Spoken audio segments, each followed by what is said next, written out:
Well, now I'm finally getting to the actual game.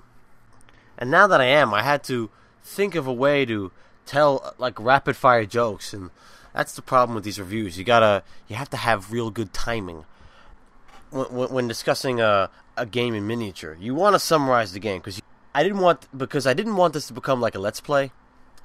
I wanted it to be fast and quick, because you're watching a review. You're not watching me play this amazingly boring game. And pretty much the intro always makes me laugh. It's like these guys just show up and they're like, "We're heroes." He's like, "Okay." You know, yeah. It's just so bad. So I tried to convey that. I used Beowulf Themes a lot. The movie is horrible, but I think it had a very good soundtrack. And there are a lot of movies like that for me, where I can't watch the movie, but the songs do something for me. I picked I Am Beowulf, because the scene is essentially ripping off Beowulf anyway. A bunch of heroes show up to save the ass of some king. Enough introduction, though. Let's get to the game. About fucking time. It's gone to shit. The princess has been stolen. The king needs it's rhyming ass. And out of nowhere, anyway. People bust through the door, claiming they are I really like this photo I used. The Light Warriors. And they have the 4 legendary crystals. I mean, orbs. And the king's like, "Show me!" And the heroes are like, "Psh."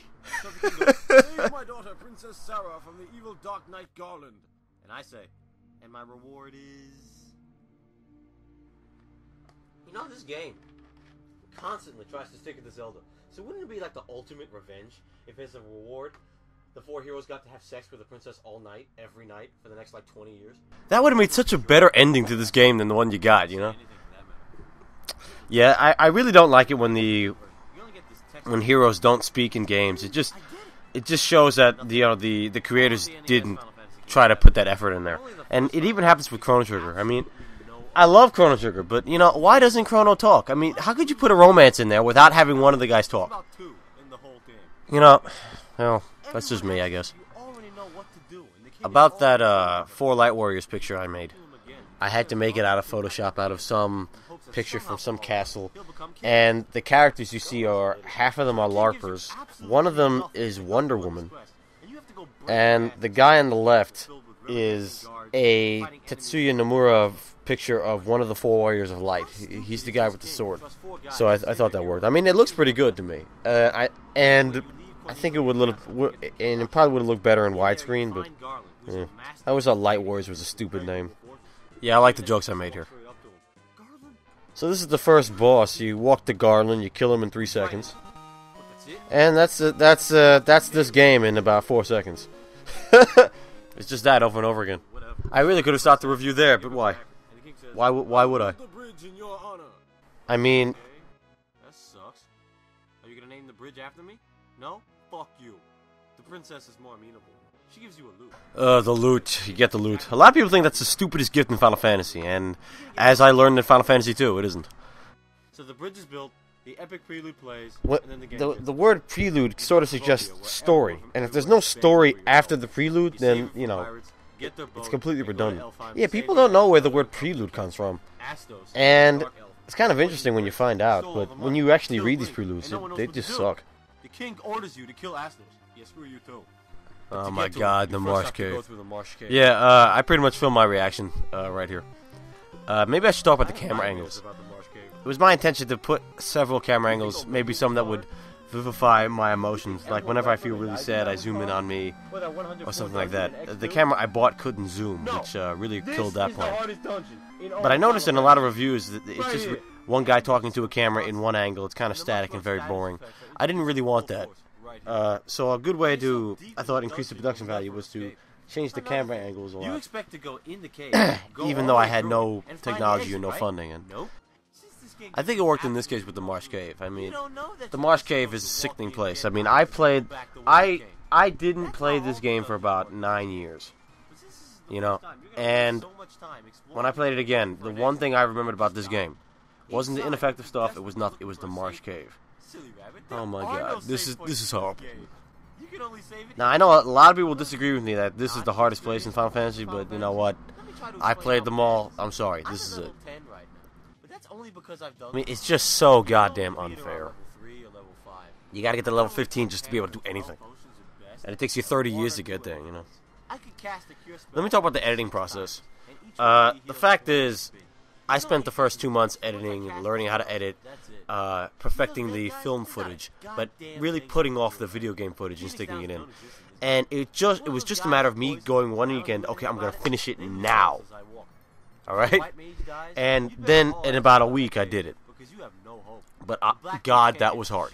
When you write the script, you expect, oh, I'm gonna write the sentence and I'll just put the footage there. And when I say this is the Marsh Cave, I'll show me doing this. And it works so well in your head, but then you actually have to sit there and do it, you know. I really like that. Alright, what was I saying? Yeah. And you find that, hey, you think a battle in your head's about 5 seconds, but in reality it's 3 minutes. So you gotta speed it up. And you think, oh, from walk to here was 1 minute, but no, it took 30 seconds.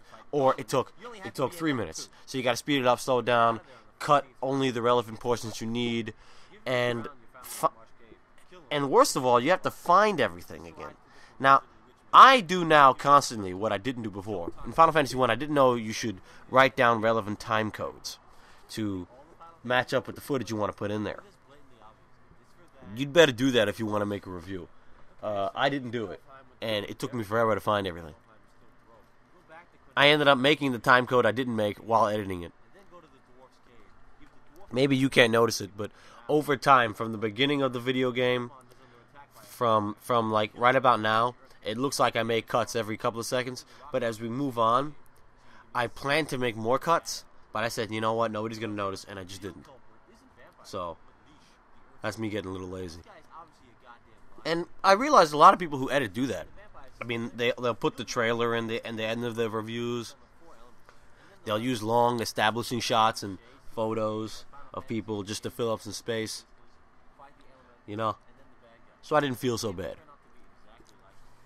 I think the problem was I filmed of my face as little as possible on this review because I was nervous. So then I left about 40 minutes that had to be filled in with video game footage, and I just couldn't do it. So I said, you know what, next time in Final Fantasy 2, I'm going to film myself a lot and not leave as much video game footage. And that didn't work. So I'm going to have to find a nice mixed balance with Final Fantasy 3, I guess. Go to Crescent Lake and meet the Circle of Sages, 12 old guys. Now, I just breezed about, I don't know, 12 hours of the game in like 2 minutes. Now, with every other game, like Final Fantasy 6 through 12, you could not do that. But with Final Fantasy, it's pretty damn easy. I mean, I killed 2 of the fiends, I met Matoya, who was surprisingly forgettable. And now I'm getting into these 12 weirdo rednecks called the Circle of Sages.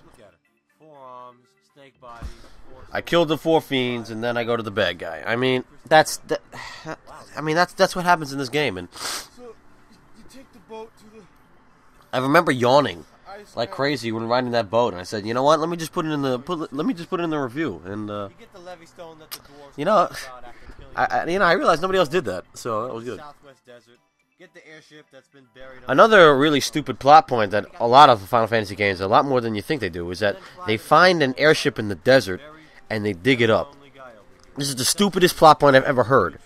But Final Fantasy Dirge of Cerberus does it, Final Fantasy X does it, Final Fantasy V does it, Final Fantasy VI does it, Final Fantasy... It's so dumb. They just keep doing it. And I think I could have made that joke a little better, but I didn't. And I screwed it up in the second one too, so... I really like Part 5. That's where it starts to speed up. It's where I talk about how stupid the whole Garland subplot is, and I talk about the epic twists.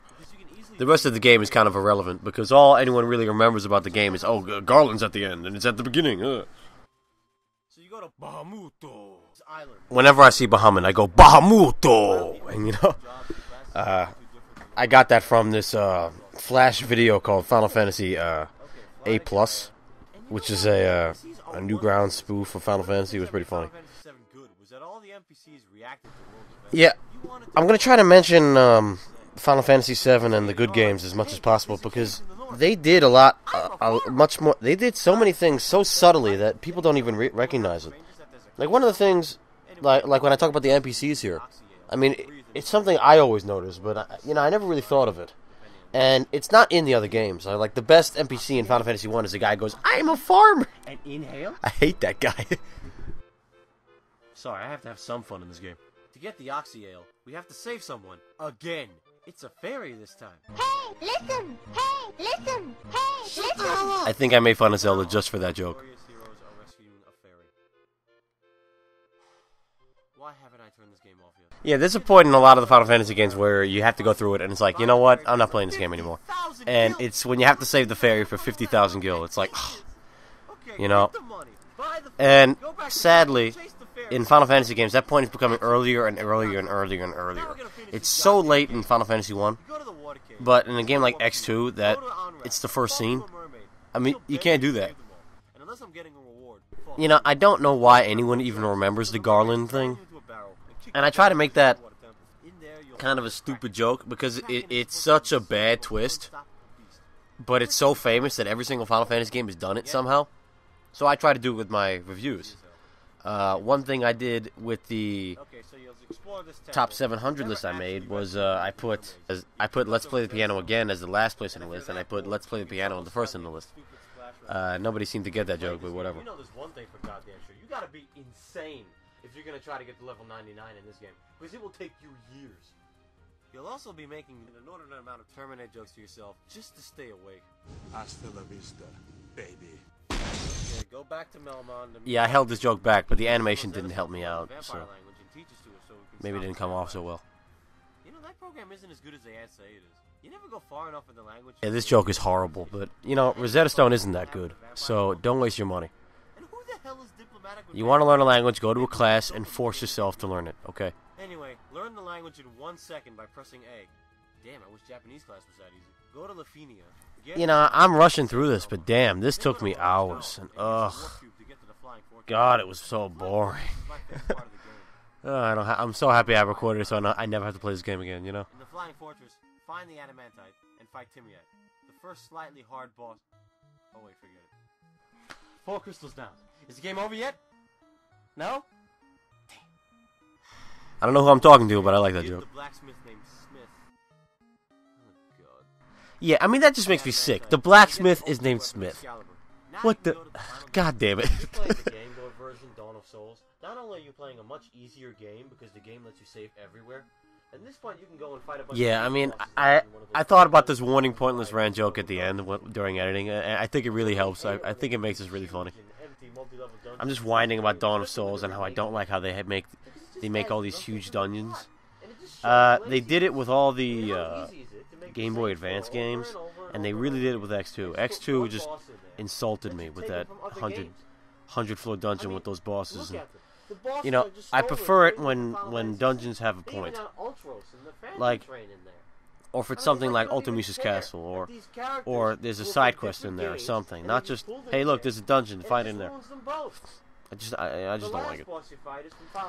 Some people find it comical that I hate X2 so much, but the thing is, I'm one of the things I'm going to show with these videos is that how X2 systematically ruined every single thing about the Final Fantasy series, and how inconceivable that anybody could like the game. It stuns me that people actually like that putrid, awful, horrible thing.